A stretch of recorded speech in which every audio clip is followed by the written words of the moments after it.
আহা আমি পারি না আর পারি না, আমি কেন মরি না, আজরাইল কি চিনে না আমারে গো, আমি পারি না আর পারি না। আসসালামু আলাইকুম। ওয়ালাইকুম আসসালাম। কেমন আছেন সব? ভালো আছি। তারপরে এই শুনলাম যে কালকে একটা সমস্যা হয়েছে আপনাদের গ্রামে। তো আমি একটু ছিলাম বাইরে, আসলাম যেহেতু এখন দেখেন যুগটাই খারাপ। তোদের তো সবকটা দেখি তোদের তো তোর আব্বার নাম আক্কাস মুন্সি না? আরে মসজিদের ইমাম ছেলে, কি একটা অবস্থা দেখেন। তোরা এরকম গ্রামের ভিতরে করিস? এই তুই নুর ইসলাম বাদ ছেলি না? এই তুই নুর ইসলাম বাদ ছেলি না? চিন্তা করো কি অবস্থা গ্রামের ছেলেগুলি সব। তোরা এলাকার ছেলে, তোদের কি বিচার করবো বল? যে তোরা এরকম ধরনের কাজ কারবার কেন করিস? কেন করিস এরকম ধরনের কাজ কারবার? বল যে তোদের নিয়ে বিচার সালিশ করতে হবে কেন এই সময়? এমনি দেশের পরিস্থিতি খারাপ, দেশের অবস্থা খারাপ, তোরা জানিস, তারপরেও এইগুলো করা তো আসলে তোদের উচিত না। চেয়ারম্যান সাহেব, আমি কিচ্ছু জানি না, আমি কিছু করিনি, যা করার সব ইরা করে দিছে। ইরা আমি কিচ্ছু জানিনি। হ্যাঁ, তুমিই তো বললা যে মেয়ে যাচ্ছে, মেয়েটার হাতটা ধর, তুই হাত ধর। তুমি তো বললে ওই বাগানে। তোদের দোষ না, দোষটা কাদের? তোরাই তো সবকিছু করেছিস, তাই না? তোরা তো করেছিস, এখন তোদের দোষ না। তোরা বলতে চাচ্ছিস এটা কি কাজ হবে না? আমি করেছি তোদের, আসলে তোদের তোদের কি করে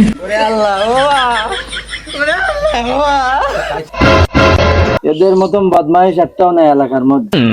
চরম বেয়াদবেরা এলাকায় উৎপাত করে বেড়ায়, বিভিন্ন লোক বিভিন্ন মুরব্বীদের সাথে বেয়াদবি করে বেড়ায়। এদের মতন বদমাইশ একটাও নেই।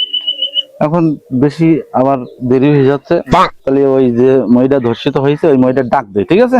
ডাক দিয়ে ওর কাছে শুনি দেখি যে কার কি দোষ টোষ আছে কিনা, তারপরে একটা বিচার সালিশ আমরা সুস্থমত করি, আমরা বিদায় নিয়ে মানে, তাই তো? ভালো বিষয়টা নাকি? তাহলে ডাকবেন তো মহিলাটা। আবার এদিকে আসেন, এদিকে আসেন। এখানে এখানে দাঁড়ান। ওখানে দাঁড়াও, ওখানে দাঁড়াও তুমি। আসসালামু আলাইকুম। ওয়ালাইকুম আসসালাম। তোমার সমস্যা কি বলো দেখি শুনি। চেয়ারম্যান সাহেব, আমি ওই গরিব মানুষ, মাঠে ঘাটে জমতে খাই। আমি আজটিকে বিকাল হয়ে গেছিল, এখন এই আমার এলাকার ছেলেপিলে একজন ডাক দিছিল, তাই আমি গেছিলাম। যাওয়ার পরে আমার সাথে খুব খারাপ ব্যবহার করছে। এই চারজনও ছিল তোমার সাথে যে খারাপ আচরণটা করছে? চারজনও ছিল তোমার সাথে? চেয়ারম্যান সাহেব, এই চারজনই ছিল, এই চারজনই ছিল। চেয়ারম্যান সাহেব, আমি ছিলাম না, এইটা আগে ছিল, এইটি বুদ্ধি দিয়েছে আমাদের, এই দোষটা বিরিত। বাবা, আমি একা ছিলাম মনে হয়, তোমরা কিছু করোনি মনে হয়। না না না না, সব তোমার বুদ্ধি ছিল। ওই ইসাকও আমার বুদ্ধি দিতেছে। তুমি তো বললে যে একটা আপা আছে, আবার কিন্তু সব দেশ বিয়াদব, এর দোষ হতে আকাম করার সময় টের পাও না? তোমাদের আসলে একটু সাইজ করার দরকার। এই তোরা যে মহিলাটা রেপ করছিস, মহিলার বয়স কত জানিস? 45 বছর বয়স। তোদের একটা বয়স 21-22 বছর বয়স। তোদের কারো ছাড় নেই, তোরা লজ্জা করে না? তোদের এইসব গুলো করিস। এদের সালিশ, এদের বিচার কি? এদের ফাঁসি দেওয়ার দরকার। আসলে এদের বিচার এখন সুস্থ বিচার হবে। এই বিচার যেটা রায় দেবো সেটাই আপনাদের কিন্তু মেনে নেওয়া লাগবে। এরা আসলে গ্রামের ময় মুরব্বীদের ছাড় দিচ্ছে না। আর এর আগেও এর নিয়ে একটা বিচার হয়েছিল, এর নিয়ে একটা বিচার আমি করছিলাম। এর একটা বিচার হয়েছিল ছাগল কেস, সেটা এখনো না বলি। এই তুমি বলো তো যে তোমার সাথে কি কাহিনী হয়েছিল, A to Z বলো।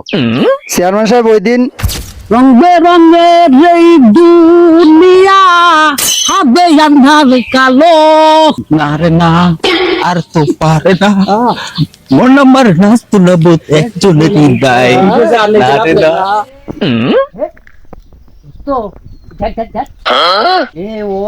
দক্ষিণ পাড়ায় বিধবা মহিলা না, মনে আছে তো? তাই মানুষের জন্য আর বিধবা মাত্র আমার জন্য। নাম নাম কি করে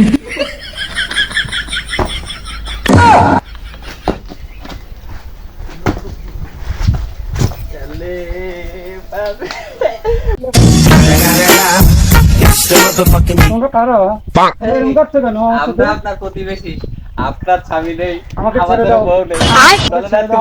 আমার রাস্তা ছাড়ুন, চলো, আমার রাস্তা ছাড়ুন। কি করে চলো, আমাকে কোথায় নিয়ে যাচ্ছে? আমাকে কোথায় নিয়ে ছাড়ুন। আমাকে ছেড়ে দাও, ছেড়ে দাও।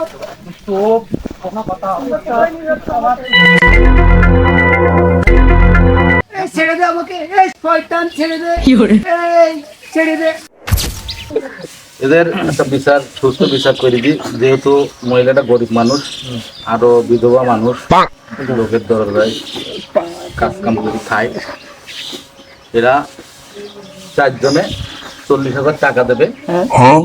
আর এদের কঠিন একটা বিচার, যে বিচার বাংলাদেশ প্রেক্ষাপটে এমন বিচারগুলো যদি হয়, মানুষের সামনে যদি দেখে, এইগুলো আর তারা করার সাহস পাবে না। যেহেতু সেরকম একটা বিচার আমি দেই, এই তুমি কি মানবা? ঠিক আছে, তাহলে এই বিচারটা আমি করি। এদের 4 জনই ওদের ইট ঝুলাই ঠিক হবে, সেটা না খালি আপনারা যদি বলেন তো সেই রায়টা বহল থাকবে। এই ওদের ইট ঝুলাই দাও।